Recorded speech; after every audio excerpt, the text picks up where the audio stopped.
Right guys, today I wanted to make a video about England versus France, and yeah, what a game it's going to be, because this is the best I've seen England play in my lifetime, and France also look really good. I wouldn't say it's the best they've played in my lifetime, but they've won the World Cup 4 years ago, so if they're anywhere near that level, it'll still be a very close game. So the main thing about this game is how do England stop Kylian Mbappe? Obviously, he's France's main threat, and the key to it is obviously going to be Kyle Walker. Now, Kyle Walker has obviously only just come back from injury about like a week before the tournament started. It was very close whether he was going to make it back in time, but he has played a couple of games since then for England at the World Cup, and has actually played quite well in both games, so that is a good sign.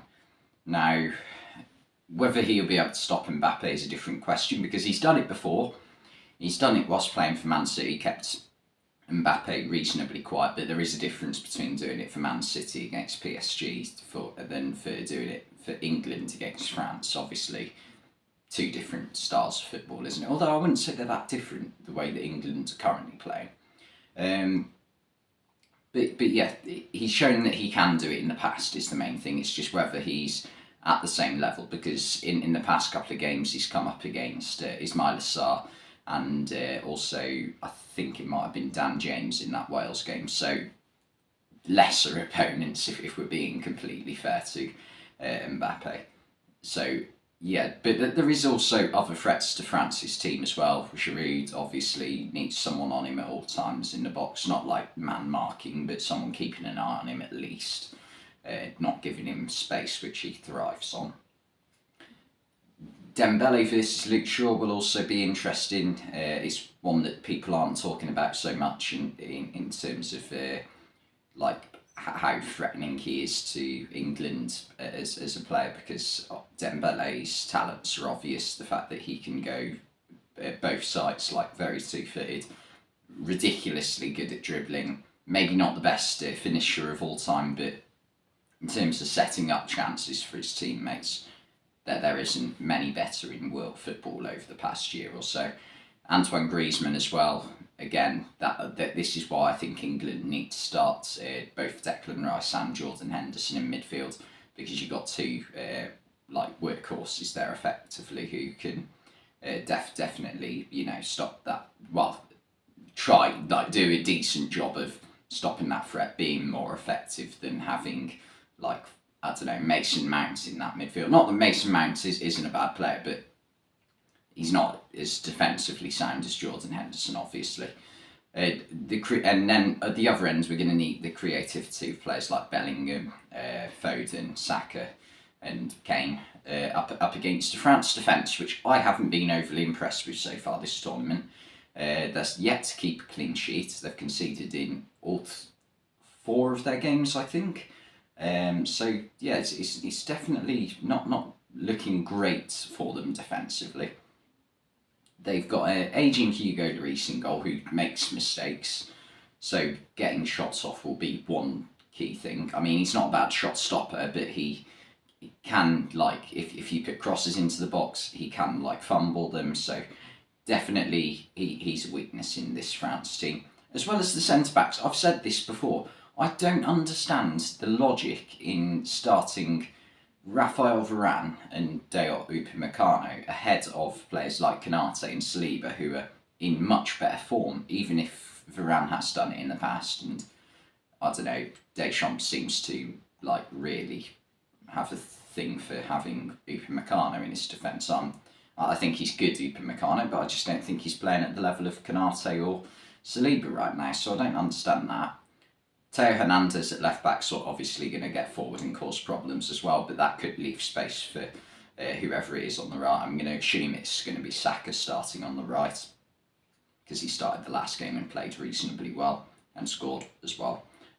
So that'll leave him space, which is something that Saka uses really well. And at right back, I'm not even sure who they would start at right back, because they started off with Pavard at the start of the tournament, but over the past couple of games they've gone with Koundé, so it's not too dissimilar in playing styles. They're both defensively minded, so yeah, that's probably where the least amount of space is going to be, but that should suit Foden because Foden likes to come inside obviously, and then Luke Shaw overlaps rather than Foden going on the outside. So that will be one way that England can get at France, down the right with the space left by Hernandez, because he's not the best defensive full back of all time. He likes to get forward, plays more of a wing back role for France rather than a left back, so there should be space left there.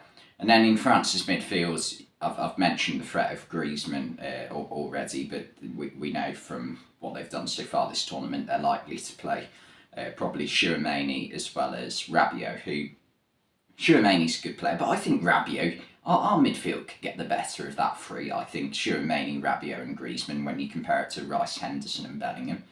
We've got Declan Rice, who is just like a brilliant, modern day defensive midfielder in terms of he's not like I don't know, he's not a destroyer, but he definitely has the ability to win balls and also can bring the ball forward and help launch attacks for England. So in terms of what level he's at, he's definitely one of the best in the world at what he does.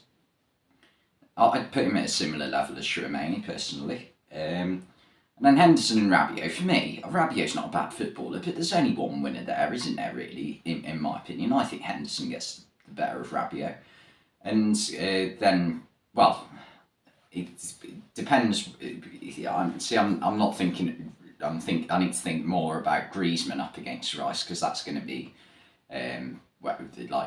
what happens on the field. So that'll be a tough challenge for Rice. But Bellingham, I feel as though Bellingham right now is the best young midfielder in the world for what he's done this season.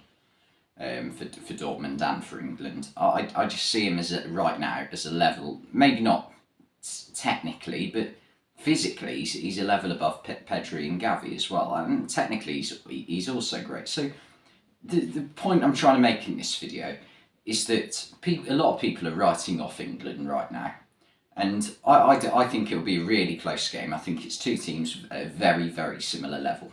I had England at the start of the tournament. I had England going further in the tournament than France, because I thought France have done.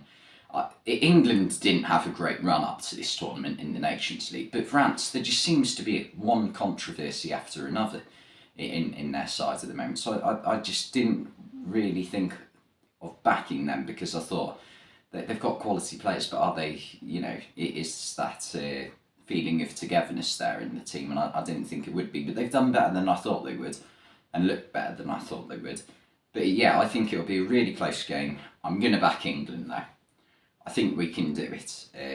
We're going to need to put in a ridiculously good performance to beat France, and France will, if we win this game, in the next game I think we play Portugal or Morocco, so that'll still be a tough game, but I feel as though the quarterfinal will probably be a harder game than the semi-final will for England.